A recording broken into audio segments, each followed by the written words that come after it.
자, 오늘 제가 함께 봉독한 마가복음 11장과 누가복음 23장에 있는 두 말씀을 가지고 그들의 외침이라는 제목으로 말씀을 나누고자 합니다. 그들의 외침. 그들은 어떤 외침을 외쳤을까요? 첫 번째 그들의 소리는 예수님께서 예루살렘에 입성하실 때입니다.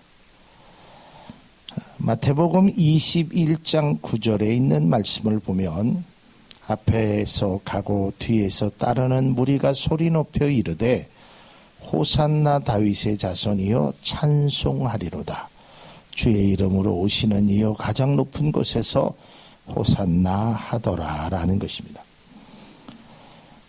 예루살렘에 있었던 또한 그 주변에 있었던 많은 무리들이 예수님께서 전례에 따라서 유월절이 돼서 예루살렘에 오신다는 소문을 듣고 많은 사람이 앞에서 가고 뒤에서 따르는 그런 모습으로, 또한 그냥 따른 것이 아니라 그들이 호산나 다윗의 자손이여 라고 아주 큰 소리로 외치면서 앞에서 가고 뒤에서 따르는, 마치 왕이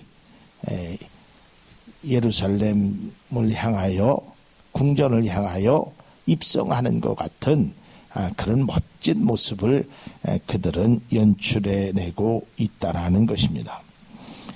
여기서 호산나라라는 말은 우리를 구원하소서라는 것입니다. 유대인들은 예수님을 향하여 이 호산나라고 외친 것이 다만 유월절의 행사의 습관으로 부른 것이 아니라 예수님 예루살렘에 입성하셔서 우리를 구원해 주십시오. 예수님께서 우리를 구원해 주시기 위해서 이 세상에 오셨습니다. 그리고 우리의 조국이 로마의 지배에서 벗어나게 해달라는 그들의 간절함이 그 속에 묻어 있었다는 것입니다. 또한 그들은 그러한 일이 자신을 기다리는 이 메시아에게 일어나리라는 확신을 갖고 있는데 그 메시아로 예수님이 맞다라고 그들은 생각했습니다. 왜냐하면 예수님의 소문을 들어보니까 빵 5개와 물고기 2마리로 수천 명을 먹이시는 일이 소문으로 들려집니다. 뿐만 아니라 죽었던 사람도 살리시고 병든 자도 고치시고 큰 능력을 행하신다라는 말을 그들은 듣게 됩니다. 또 어쩌면 그 현장에서 예수님의 그 모습을 목격한 사람들도 있을 것입니다. 그 예수님께서 예루살렘에 입성하는 것입니다.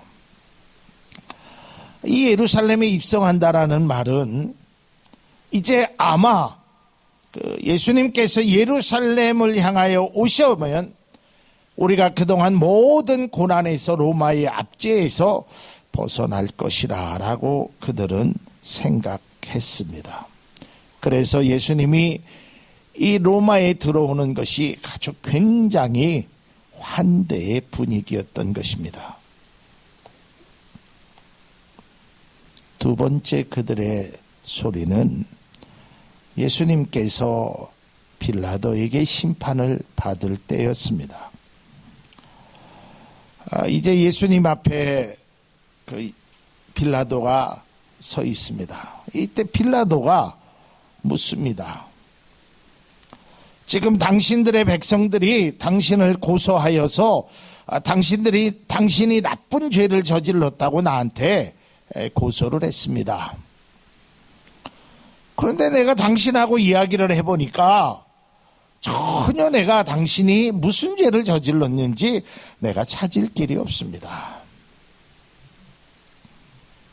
이때 백성들에게 이야기하죠. 야, 너희들이 얘기하는데 나는 이 사람에게서 어떠한 죄를 찾을 수가 없다. 이러니까 이들이 이런 소리를 합니다. 요한복음 19장 15절에 그들이 소리 지르되 없이 하소서 없이 하소서 그를 십자가에 못 박게 하소서라고 이야기하는 것입니다. 빌라도는 예수님을 신문하는 과정 속에서 그의 죄를 도저히 발견하지 못했습니다.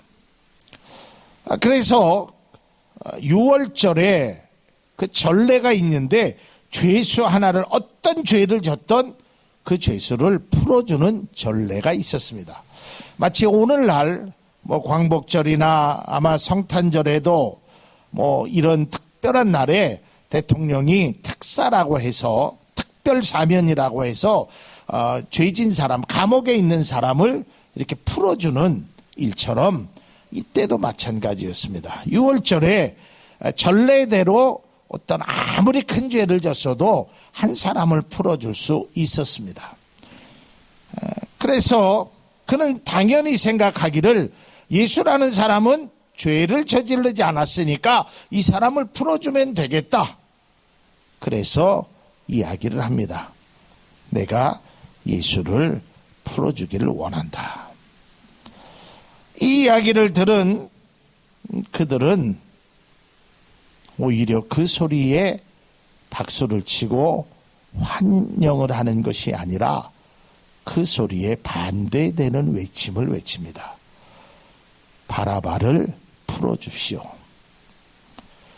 그들의 외침은 더 커지고 집요한 모습의 외침이 됩니다.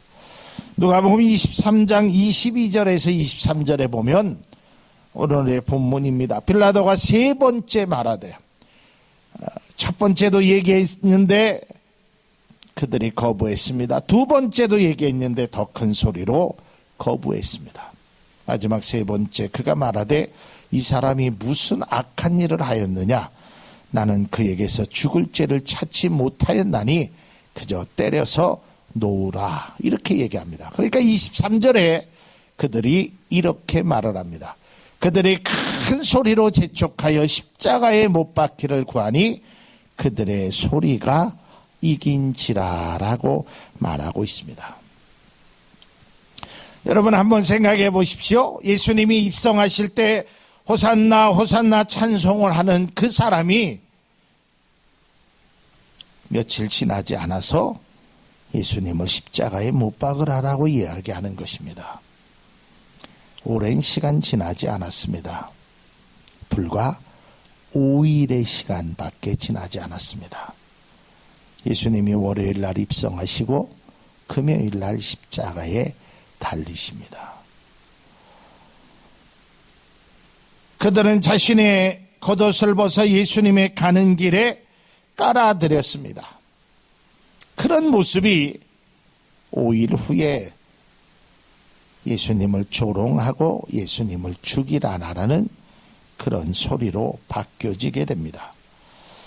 종려나무 가지를 흔들며 환호했던 모습은 채찍으로 내리치고 가시관을 씌우는 모습으로 바뀌게 됩니다. 그들의 외침이 왜 이렇게 달라졌을까? 그것도 불과 5일 만에 완전히 극과 극입니다.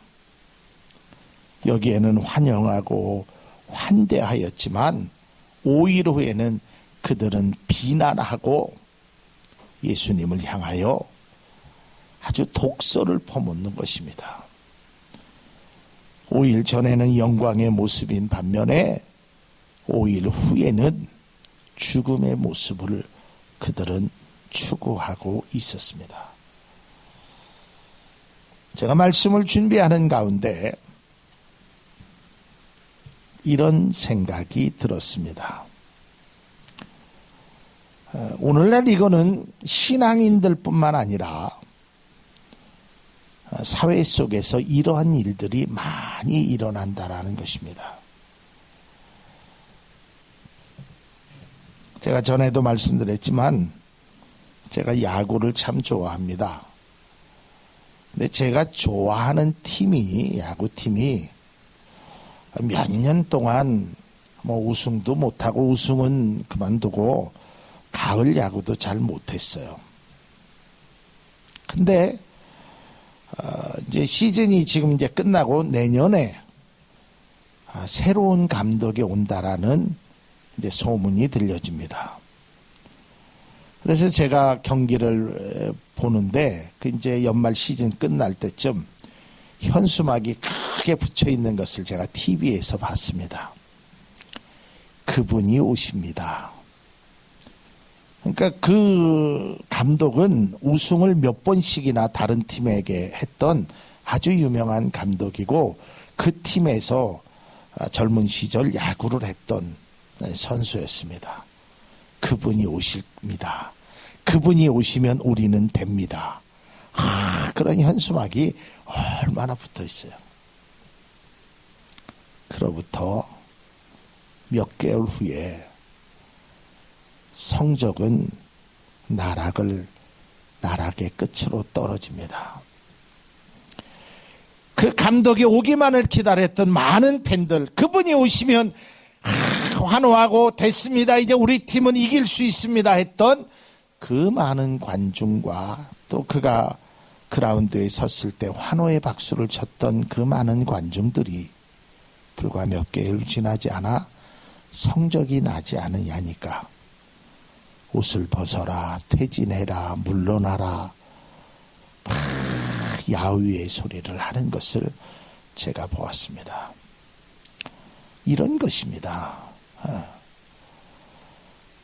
그분이 오시면 된다라고 그분 때문에 그렇게 환호했던 사람들이 얼마 있지 않아 그분을 오히려 죽이라고 하는 것입니다. 왜 이스라엘 백성들은 이처럼 5일 만에 생각이 달라졌을까? 5일 만에 그들의 말이 달라졌을까? 나름대로 이유를 찾아보았습니다. 그 첫 번째로는 그들의 외침은 알지 못하는 외침이었다는 것입니다. 여러분 한번 잘 성경을 보십시오. 예수님께서 예루살렘에 입성하실 때에, 제가 내일 성탄절에도 그 말씀을 드렸지만, 뭐를 타고 입성하시죠? 나귀를 타고 합니다. 근데 나귀 중에서도 새끼 나귀를 탑니다. 원래 좀 높고 권력이 있는 사람들이 어디를 다닐 때는 흰 나귀, 좀 멋진 나귀를 탑니다. 근데 예수님의 입성은 사실은 굉장히 초라했던 것입니다. 왜냐하면 예수님은 죽으러 가신다는 본인의 그 사명을 아시기 때문에 그런 모습으로 예루살렘을 입성했던 것입니다. 그런데 그들은 그걸 보지 못했습니다. 그래서 그들은 호산나 다윗의 자손이요라고 외쳤던 것입니다. 예수님께서 십자가에 못 박히실 때에 이런 말씀을 하십니다.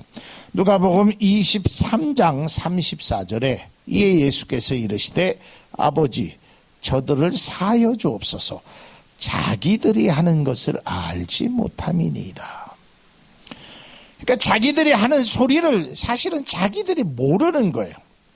호산나 다윗의 자손이여 했던 그 소리도, 예수님을 십자가에 못 박고서서 하는 그 소리도 그들은 무슨 소리인지 무슨 뜻이 담겨져 있는지조차 알지 못하고 있다라는 것입니다. 베드로가 나중에 솔로몬의 행각에서 이제 하나님의 은혜로 그가 변화된 이후에 예수님을 십자가에 못 박히신 것에 대해서 그들에게 이렇게 설교를 합니다. 사도행전 3장 17절에 보니까 형제들아 너희가 알지 못하여서 그리하였으며 너희 관원들도 그리한 줄 아노라. 그들이 알지 못했다는 것입니다. 뿐만 아니라 갈라디아 교회를 향한 사도 바울의 그 책망의 내용 속에서도 예수님의 십자가에 못 박히신 것에 관해서 이렇게 말씀하고 있습니다. 갈라디아서 3장 1절에 보면 어리석도다. 갈라디아 사람들아, 예수 그리스도께서 십자가에 못 박히신 것이 너희 눈앞에 밝히 보이거늘 누가 너희를 꾀더냐. 4장 8절에도 그러나 너희가 그때에는 하나님을 알지 못하였다라고 말하고 있다라는 것입니다. 자신들이 그렇게 목놓아 큰 소리로 외쳤던 호산나 다윗의 자손이요, 또한 예수를 십자가에 못 박히소서라고 말한 그들의 외침은 그들 스스로도 잘 모르고 있었다는 것입니다. 어떠한 의미를 담고 있는지조차 그저 그때의 감정에 의존해서 행했던 어리석은 외침이며, 그 소리는 아무런 의미도 없는 그저 꽹가리와 같은, 꽹가리보다 못한 의미 없는 소리에 불과했다라는 것입니다. 두 번째로 그들의 외침은 자신들의 목적 달성만을 위한 것이었다는 것입니다. 예수님 시대의 당시의 이스라엘 백성들은 앞서 말씀드린 대로 로마 제국의 압제 가운데 탄압과 고통을 당했습니다. 한마디로 그들은 피폐한 삶을 살고 있었습니다. 그래서 예수님이 예루살렘에 입성하는 것은 예수님이 어떤 생각을 가지고 어떤 뜻을 가지고 어떤 목적을 가지고 갔느냐, 이것은 중요하지 않았습니다. 그들은 자신의 목적만을 달성하기 위했던 것입니다. 예수님이 새끼 나귀를 타시던, 예수님이 뭘 하시던 그거는 나와는 상관없이 호산나 다윗의 자손, 그는 나를 구원해 주는 것이 목적이었다는 것입니다. 얼마나 어리석은 모습입니까? 며칠이 지나지 않아 예수님의 그 나약한 모습을 보고, 힘없는 없는 모습을 보고 그들은 달라졌던 것입니다. 기대와 달리 희망은 한순간에 분노로 변했고 절망으로 바뀌게 되었습니다. 마태복음 16장 21절에서 22절까지의 말씀을 보면, 이 전에 어떤 일이 있었냐면, 예수님이 야, 사람들이 나를 누구라 하느냐. 이때 베드로가 아주 위대한 고백을 하죠. 주는 그리스도시요 살아계신 하나님의 아들입니다. 이때로부터 이 이야기를 듣고 예수님께서 이젠 됐다, 이러한 고백을 할 줄 아는 제자들에게 이야기해야겠다. 그래서 이때로부터 예수 그리스도께서 자기가 예루살렘에 올라가 장로들과 대제사장들과 서기관들에게 많은 고난을 받고 죽임을 당하고 제3일 만에 살아나야 할 것을 제자들에게 비로소 나타내십니다. 그러니까 베드로가 이 이야기를 듣고 예수를 붙들고 항변하여 이르되 주여 그리 마옵소서, 이 일이 결코 주께 미치지 아니하리. 여러분, 우리나라 성경은 조금 순화해서 어찌 보면 번역상에 조금 문제지만, 이게 원어상으로는 제가 전에도 한번 말씀드리는 것처럼 예수님을 꾸짖는 겁니다. 예수님을 가르치듯이, 예수님 그러면 안 돼요, 말이나 되는 소리를 하라고, 무슨 그런 일이 있으면 절대로 안다고 예수님을 딱 붙잡고 예수님을 교육시키듯이 이야기한 거예요. 이때 예수님이 그를 향하여 말합니다. 사단아, 내 뒤로 물러가라. 너는 하나님의 일은 생각지 아니하고 사람의 일을 생각하는구나. 오늘 본문의 군중들과 같이, 그들의 외침과 같이 우리의 신앙생활 속에서도 때로한 이러한 일들이 나타날 수 있다는 것입니다. 내가 예수님을 믿고 또 교회를 다니고 내가 하나님 앞에 귀한 사명을 이렇게 하는 것들이 나만을 위한, 때로는 나의 목적을 위한 일이라면 그것은 결코 바람직스럽지 않고 그들의 소리는, 그들의 모습은 언젠가는 다 변하게 된다는 것입니다.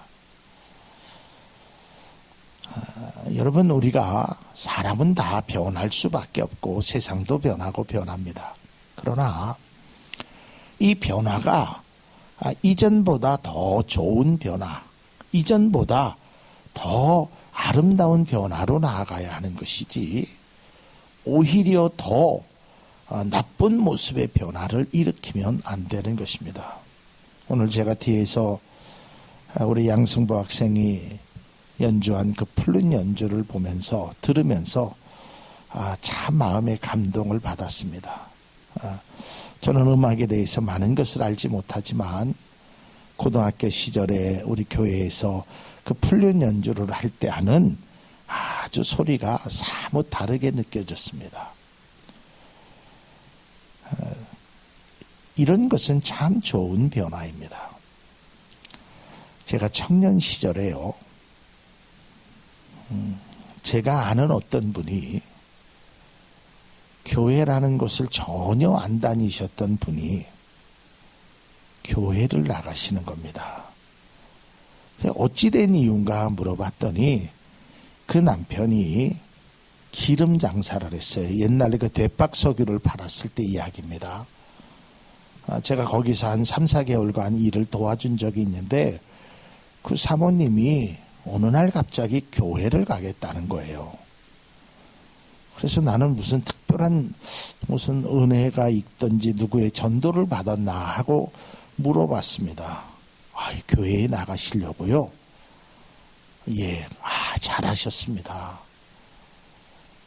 근데 제가 그 다음 말을 듣고 아주 마음에 상심이 됐어요. 내가 교회를 나가서, 큰 교회를 나가서 내가 그 교회에 기름을 좀 팔아야 됩니다. 그래서 교회에 나가겠습니다. 참 안타까웠어요.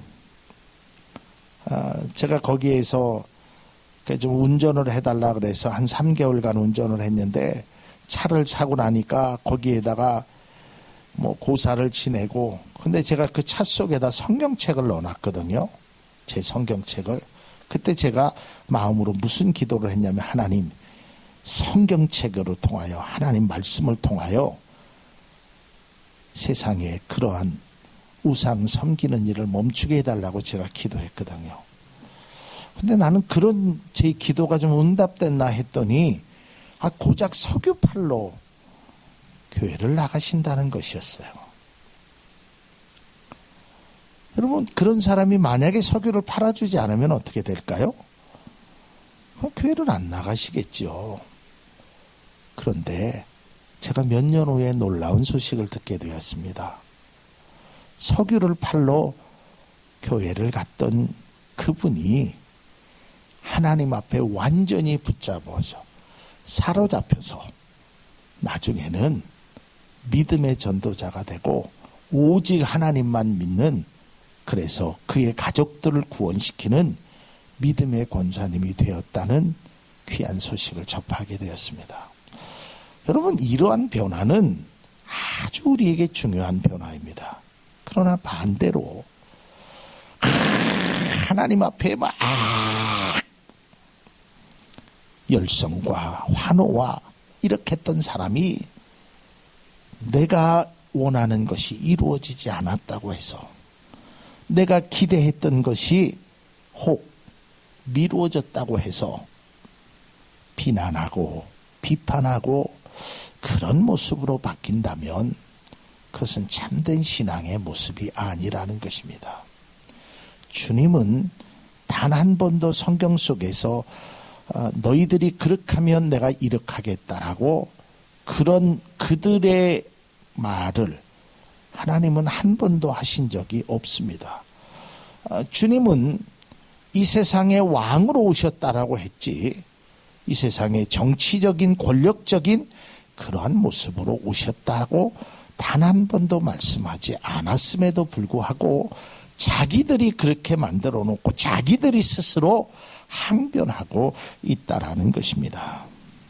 내가 원하는 것, 그것 때문에 그것이 이루어지지 않아서 성난 군중의 모습으로 돌변하여서 예수를 부인하는 그러한 자리에 서게 되었다는 것입니다. 내일은 예수님이 이 땅에 오신 귀한 성탄절입니다. 우리는 과연 우리의 외침, 그것이 어떤 모습일까? 우리는 과연 지금까지 우리의 믿음의 삶을 통해서 정말 좋은 귀한 변화가 일어나야지 오늘 이들과 같은 그러한 외침의 변화가 일어나서는 안 될 줄로 믿습니다. 자, 마지막 세 번째, 아주 중요한 건 예수님은 그들의 외침에 반응하지 않으셨다라는 겁니다. 종려나무와 겉옷을 길에 펴고 앞에 가고 뒤에 따르며 호산나 다윗의 자손이 할 때도 야, 그래 고맙다. 너희들이 나를 위해서 이렇게 해줬구나. 축복한다. 한마디도 하지 않으셨습니다. 또한 그들이 빌라도 앞에서 예수님이 죄를 찾지 못하고 하셨을 때 십자가에 못 박으소서, 십자가에 못 박으소서 그들의 외침에도 야, 이 녀석들아, 니들이 나한테 그럴 수 있느냐? 이런 말씀을 하지 않으셨다라는 것입니다. 예수님은 이러한 외침에 전혀 무관심했습니다. 이제 내일이면 예수님이 이 땅에 오신 것을 기념하며 축하하며 감사하는 성탄절이 됩니다.